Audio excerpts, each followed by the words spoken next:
আমরা এই ভিডিওটির সাহায্যে একটি পিওর সাইন ওয়েভ ইনভার্টার তৈরি করা শিখবো। সো দেখতে পাচ্ছেন খুব ছোটখাটো একটি ইনভার্টার সার্কিট কিন্তু আমরা তৈরি করব। এখানে 4টা মোসফেট রয়েছে। আমরা যদি এইখানে একটা বড় হিটসিঙ্ক ব্যবহার করতাম তাহলে এই সার্কিটটা অনেক বড়সড় দেখা যেত। যাই হোক, আমরা এই ভিডিওটির সাহায্যে একটি পিওর সাইন ওয়েভ ইনভার্টার তৈরি করা শিখবো। আপনাদের অনেকেরই চাহিদা ছিল, আপনারা অনেকেই জানতে চেয়েছেন ভাই কিভাবে তৈরি করা যায়। সো তার সমস্ত বিষয় নিয়ে হচ্ছে আমাদের এই ভিডিওটি। তাই আমরা স্টেপ বাই স্টেপ প্রতিটা প্রক্রিয়া আপনাদের সাথে শেয়ার করব। তার জন্য বলবো প্রিয় ভাইরা, ভিডিওতে যারাই দেখছেন ভিডিওতে একটা করে লাইক দিয়ে দিবেন। কারণ আপনারা যখন ভিডিওতে লাইক, কমেন্ট এবং শেয়ার করেন তখন ভিডিওগুলো রিচ হয় এবং মানুষের কাছে পৌঁছায়। তো তার জন্য বলবো অবশ্যই প্রিয় ভাইরা আপনার ভিডিওগুলো লাইক, কমেন্ট এবং শেয়ার করবেন। তো চলুন আর কথা না বেরিয়ে ভিডিওটি শুরু করা যায়। আমাদের কাছে এই পিসিবি বোর্ডগুলো পাঠানো হয়েছে PCBWM থেকে। দেখতেই পাচ্ছেন এরকম বক্সে আসে, আর এই হচ্ছে আমাদের পিসিবি বোর্ডগুলো।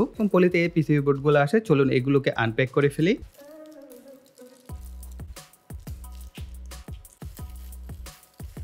দেখতেই পাচ্ছেন পিসিবি বোর্ডগুলোর কোয়ালিটি বেশ হাই কোয়ালিটি এবং প্রফেশনাল মানের। এদের যে হোল কোয়ালিটি, থিকনেস, কালার সমস্ত বিষয় কিন্তু বেশ প্রফেশনাল মানের। যদি কাছ থেকে দেখি এই পিসিবি বোর্ডগুলো কিন্তু বেশ শক্তপোক্ত এবং মজবুত হয়ে থাকে। এই ধরনের হাই কোয়ালিটি এবং প্রফেশনাল মানের পিসিবি বোর্ড অর্ডার করার জন্য ভিজিট করুন www.pcbwa.com। তাদের অফিসিয়াল ওয়েবসাইটে আসার পর সমস্ত তথ্য পেয়ে যাবেন। যে হংকং ইলেকট্রনিক্স ফেয়ার চলছে, এখানে টাইম এবং লোকেশনটা আপনারা দেখতে পাচ্ছেন। $5 আপনারা 10 পিস 1 ও 2 লেয়ার পিসিবি বোর্ড অর্ডার করতে পারবেন। $29 1 থেকে 20 পিস পিসিবি অ্যাসেম্বলি করে নিতে পারবেন। এছাড়াও আরো যদি তথ্য আপনার প্রয়োজন হয়, ইনফরমেশন গুলো নিচের দিকে রয়েছে। আপনারা এইখান থেকে আরো বেশ কিছু ইনফরমেশন কালেক্ট করতে পারবেন। 7 প্রজেক্ট ডিজাইন কন্টেস্ট চলছে, আপনারা চাইলে পার্টিসিপেট করতে পারেন। ইলেকট্রনিক্স প্রজেক্ট, মেকানিক্যাল প্রজেক্ট এবং STM32 project, total price over $6000 so আপনারা যদি পার্টিসিপেট করতে চান, পার্টিসিপেট করার সমস্ত প্রক্রিয়া আপনারা এইখানটাই পেয়ে যাবেন। এখানে দেখতেই পাচ্ছেন এই 7th প্রজেক্ট ডিজাইন কন্টেস্টটা কি সেটা সম্পর্কে আপনারা ফুল ডিটেইলস ভিডিও টিউটোরিয়াল সহ সমস্ত বিষয় কিন্তু এখানে আপনাদের উল্লেখ করা আছে। First prize, second prize, third prize এবং বিভিন্ন ধরনের কাজের জন্য প্রয়োজনীয় বিভিন্ন ধরনের রোবোটিক্স, গিয়ার বা মডিউলস গুলো কিন্তু আপনারা দেখতে পাচ্ছেন। এগুলো কিন্তু আপনারা চাইলে উইন করতে পারেন। এখানে রুলস গুলো দেওয়া আছে, আপনারা চাইলে রুলস গুলো ফলো করতে পারেন। আমাদের এই সার্কিটটি সম্পূর্ণ করার জন্য মূল ইউনিট হিসেবে আমাদের প্রয়োজন হবে EGS002 এই ড্রাইভার মডিউলটি। এটি মূলত SPWM একটি ড্রাইভার মডিউল। এর সাহায্যে মূলত আমাদের যে পিওর সাইন ওয়েভ সিগন্যাল সেটা জেনারেট করা সম্ভব হবে। এই মডিউল প্রয়োজন হবে আমাদের একটি। আমাদের 4টা মোসফেট প্রয়োজন হবে। আমি এখানে IRF Z44N মোসফেট ব্যবহার করছি, তবে আপনারা যদি চান IRF 3205 এই মোসফেট গুলো ব্যবহার করতে পারেন। L7805 ভোল্টেজ রেগুলেটর আইসি প্রয়োজন হবে আমাদের একটি। 500 মাইক্রোফ্যারাড 35 ভোল্টের ক্যাপাসিটর প্রয়োজন হবে দুটি। 100 মাইক্রোফ্যারাড 25 ভোল্টের ক্যাপাসিটর প্রয়োজন হবে দুটি। 10 মাইক্রোফ্যারাড 25 ভোল্টের ক্যাপাসিটর দুটি। আমি এই ক্ষেত্রে 16 এম্পিয়ারের একটি ফিউজ ব্যবহার করছি। আরো একটি মোসফেট প্রয়োজন হবে SMD টাইপ। এটার মডেল নাম্বার হচ্ছে 90N03। ভেরিয়েবল রেজিস্টর 103 মানের ব্যবহার করতে হবে একটি। 8050 ট্রানজিস্টর প্রয়োজন হবে একটি। 104 সিরামিক ক্যাপাসিটর 6টি। FR107 ডায়োড প্রয়োজন হবে 4টি। LED বাতি একটি, সুইচ একটি। GS মডিউলটিকে কানেক্ট করার জন্য এই ধরনের কানেক্টর ব্যবহার করতে হবে। AC ফিডব্যাক এবং DC মোটরকে কানেকশন করার জন্য এই ধরনের কানেক্টর প্রয়োজন হবে আমাদের দুটি। 10 ওহম মানের রেজিস্টর 4টি। 100K রেজিস্টর প্রয়োজন হবে দুটি। 1 কিলো ওহম মানের রেজিস্টর দুটি। 2.2 কিলো ওহম মানের রেজিস্টর একটি। 4.7 কিলো ওহম রেজিস্টর প্রয়োজন হবে 4টি। এই হচ্ছে আমাদের কম্পোনেন্টের লিস্ট। এখন আমরা আমাদের যে পিসিবি বোর্ডটি রয়েছে সেখানে একে একে কম্পোনেন্টস গুলোকে সোল্ডারিং করে নিব।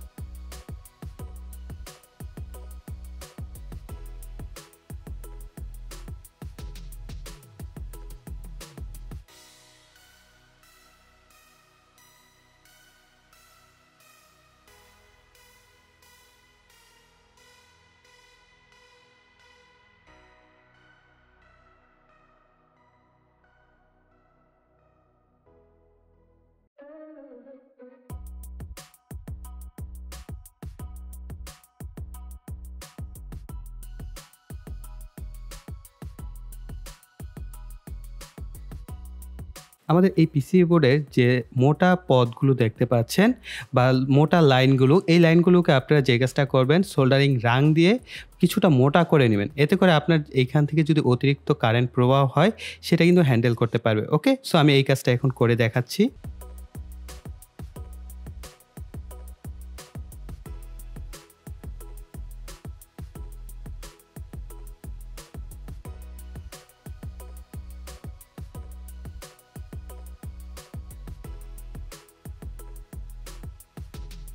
পিছনের দিকে এই ধরনের যে SMD মোসফেটটা আছে, এই মোসফেটটা এইভাবে সেট আপ করতে হবে।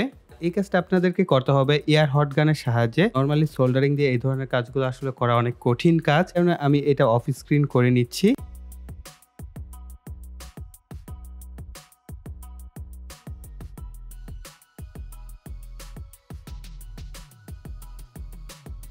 ফিউজটাকে আপনারা চাইলে ফিউজের যে সকেট আছে সেটা আপনারা সামনের দিকে চাইলে এখানে সেটআপ করে নিতে পারেন। সেক্ষেত্রে সোল্ডারিং এর ঝামেলাটা থাকছে না। কিন্তু আমি এটাকে জাস্ট পিছনের দিকে সোল্ডার করে নিচ্ছি।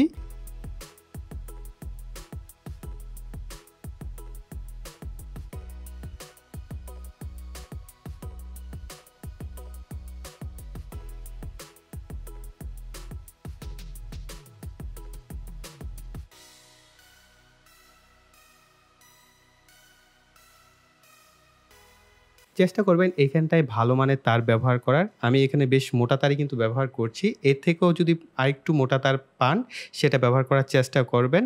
নরমালি যে আইপিএস ব্যবহার করা হয় যে ধরনের মোটা তারগুলো, সেগুলো ব্যবহার করা সবচেয়ে বেশি ভালো।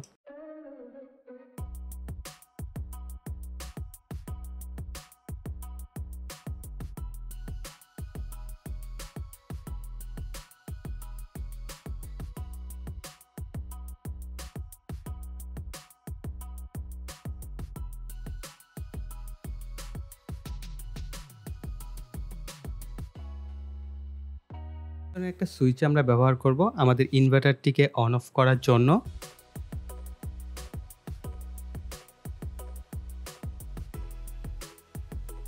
এই হচ্ছে আমাদের সার্কিট ডায়াগ্রাম। এখানে দেখতে অনেক বেশি জটিল মনে হলেও খুব সিম্পল একটা সার্কিট ডায়াগ্রাম কিন্তু এটা। আপনি চাইলে ভেরো বোর্ড, ব্রেডবোর্ডের মাধ্যমে প্র্যাকটিস করতে পারবেন। তাছাড়াও ক্ল্যাড বোর্ড যে মার্কেটে পাওয়া যায় সেটা দিয়ে আপনারা চাইলে সিঙ্গেল লেয়ার পিসিবি তৈরি করে কিন্তু আপনারা নিজেরা ঘরে বসেই তৈরি করে নিতে পারবেন। আর যারা কিনা জানেন না যে কিভাবে ক্ল্যাড বোর্ডে আসলে পিসিবি তৈরি করতে হয়, সেটার উপর কিন্তু আমাদের চ্যানেলে ভিডিও আছে। যদি একটু খোঁজাখুঁজি করেন তাহলে পেয়ে যাবেন। সেই ভিডিওতে কিন্তু আমরা দেখিয়েছি কিভাবে আপনারা একটি পিসিবি কে ক্ল্যাড বোর্ডে ট্রান্সফার করবেন। ওকে, আর এখানে দেখেন আহামরি কোনো কিছু ইউজ করা হয় নাই, একেবারে খুব সিম্পল ভাবে এই সাইডের যে অংশটা এটা হচ্ছে EGS002 মডুলার যে পিন অনুযায়ী আপনাকে এই কানেকশন গুলো করতে হবে। আর এখানে এইচ ব্রিজ করা হয়েছে 4টা মসফেট এর ইউজ করে, সো দেখতেই পাচ্ছেন। এবং এখানে যে ডায়োড গুলো ব্যবহার করা হয়েছে, রেজিস্টার গুলো যেগুলো আমরা এতক্ষণ পর্যন্ত ইউজ করলাম, সেই সমস্ত জিনিস কিন্তু ব্যবহার করা হয়েছে। এটা হচ্ছে 2.2 মাইক্রোফ্যারাড মানে একটা সিরামিক ক্যাপাসিটর ব্যবহার করা হয়েছে।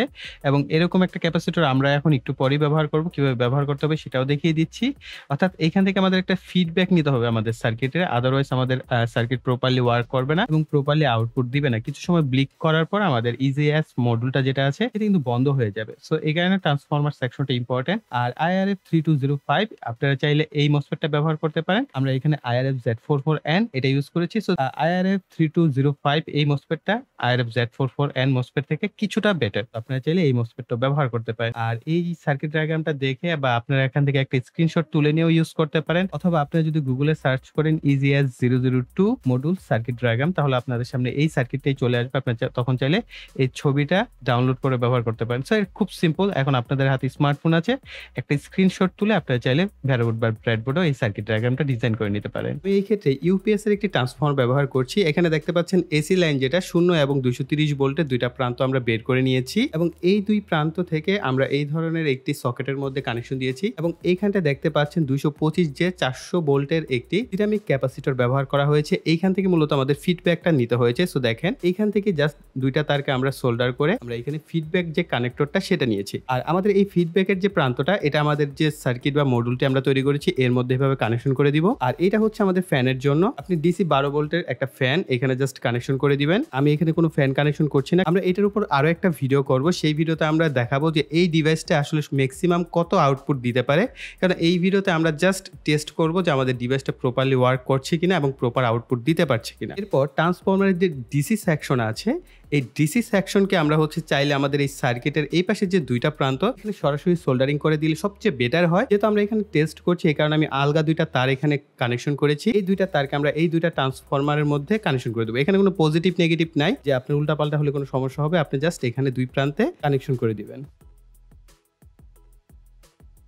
আর এখানটা দেখতে পাচ্ছেন আমরা দুইটা ক্লিপ ব্যবহার করেছি ব্যাটারিকে কানেকশন করার জন্য। আর আপনারা যখন বড় ব্যাটারি কানেকশন করবেন তখন অবশ্যই এখানে আরো মোটা তার ব্যবহার করবেন, যেগুলো বড় ব্যাটারির কানেক্টরের সাথে কানেকশন করা যায় সেই ধরনের কানেক্টর ব্যবহার করবেন। আর আমি এই ক্ষেত্রে ওয়ালটনের খুব ছোট্ট একটা ব্যাটারি ব্যবহার করছি 4.5 এম্পিয়ার পার আওয়ারে। এটা দিয়ে আসলে এই ধরনের ইনভার্টার আউটপুট দেওয়াটা ঠিক না। জাস্ট আমরা যেহেতু টেস্ট করছি বলছি, এই কারণে আমরা এটা দিয়ে জাস্ট আউটপুটটা একবার চেক আপ করে দেখবো যে আমাদের প্রপার আউটপুটটা ওয়ার্ক করছে কিনা সেই বিষয়গুলো।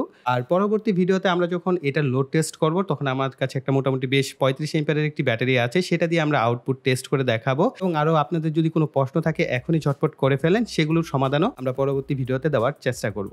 এখন আমরা ব্যাটারির পজিটিভ এবং নেগেটিভের সাথে আমাদের সার্কিটটিকে কানেকশন দিব। এরপর আমরা আমাদের যে সুইচটা আছে সেটাকে অন করে দিব। আপনারা দেখতে পাচ্ছেন আমাদের সার্কিটের বাতি এবং আমাদের যে EGS002 এই মডিউলের যে আউটপুট সেটাও কিন্তু দিচ্ছে। সো আমরা মিটার দিয়ে প্রথমে দেখে নিব যে আমাদের ভোল্টেজটা ঠিকঠাক আছে কি। আমাদের আউটপুটে 219 ভোল্টের মতো আছে। এখানে ভেরিয়েবল রেজিস্টর আছে একটা, এটাকে যদি আপনি ধীরে ধীরে ঘুরান তাহলে এই ভোল্টেজ লেভেলটা আপনি কম বেশি করে অ্যাডজাস্ট করতে পারবেন। সো এখানে দেখতে পাচ্ছেন এটা খুব ধীরে সুস্থে ঘোরাতে হয়। সো আমরা এখানে 221 ভোল্ট বা 220 ভোল্ট এখন আছে। সো আমরা এই 220 ভোল্টে রেখে লোড দিয়ে দেখবো যে আমাদের আউটপুটে কি হয়। এটা একটা এনার্জি সেভিং বাতি 14 ওয়াটের। আমরা এটা দিয়ে প্রথমে টেস্ট করে দেখবো যে আমাদের আউটপুট প্রপারলি কাজ করে কিনা। তারপর আমরা সুইচটাকে অন করে দিব। সো দেখতেই পাচ্ছেন আমাদের বাতি কিন্তু খুব চমৎকারভাবে চলছে। এবং যেহেতু আমি এখানে বড় কোনো ব্যাটারি ব্যবহার করি নাই, সো এই ক্ষেত্রে যদি আমি 100 ওয়াট বা 200 ওয়াট বা 300 ওয়াটের লোড দিয়ে টেস্ট করতে যাই সেটা আসলে কার্যকর হবে না। এই কারণে আমরা আরও একটা সেপারেট ভিডিও করব, যেই ভিডিওতে আমরা লোড টেস্ট করব। সেটার জন্য অবশ্যই আপনারা কমেন্ট করবেন। যত বেশি কমেন্ট আসবে তত তাড়াতাড়ি আমরা পরবর্তী ভিডিওটা আপনাদের জন্য নিয়ে আসবো। একটা জিনিস দেখা যাক, আমরা লোড দিয়েছি, লোড দেওয়ার পরে আমাদের আউটপুট ভোল্টেজ কম বেশি হয় কিনা। আমরা এখানে দেখতে পাচ্ছি 218 ভোল্টের মতো আছে, অর্থাৎ আমরা সেট করেছিলাম 220 ভোল্টের মতো। এখানে জাস্ট সামান্য একটা ভোল্টেজ কিন্তু আমরা ড্রপ দেখতে পাচ্ছি, এখন 217 আবার 18। কিন্তু দেখতে পেলেন যে আমরা লোড কানেকশন করার পরে কিন্তু সামান্য একটা ভোল্টেজ ড্রপ হয়েছে। এর মূল কারণ হচ্ছে আমরা ছোট একটা ব্যাটারি ব্যবহার করেছি।